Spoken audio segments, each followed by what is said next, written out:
Kisah si Tanggang.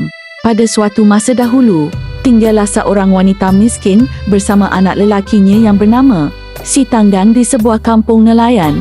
Mereka hidup susah. Si Tanggang dibesarkan dengan penuh kasih sayang. Walaupun ibunya terpaksa bekerja keras setiap hari.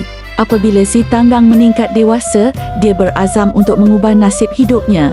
Dia meminta izin ibunya untuk berlayar bersama seorang saudagar kaya. Dengan berat hati, ibunya mengizinkan dan mendoakan kejayaannya. Tahun demi tahun berlalu. Si Tanggang berjaya menjadi orang kaya dan berkahwin dengan seorang wanita bangsawan. Namun kekayaan telah membuatkan Si Tanggang lupa asal usulnya. Suatu hari, kapal Si Tanggang berlabuh di kampung asalnya. Ibunya yang sudah tua dan uzur sangat gembira lalu datang menyambut anaknya.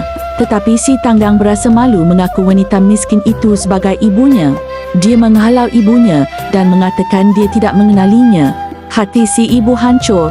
Dalam kesedihan, dia berdoa kepada Tuhan agar Si Tanggang diberi pengajaran. Tiba-tiba, langit menjadi gelap dan ribut kuat melanda. Kapal Si Tanggang dipukul ombak dan akhirnya Si Tanggang bertukar menjadi batu.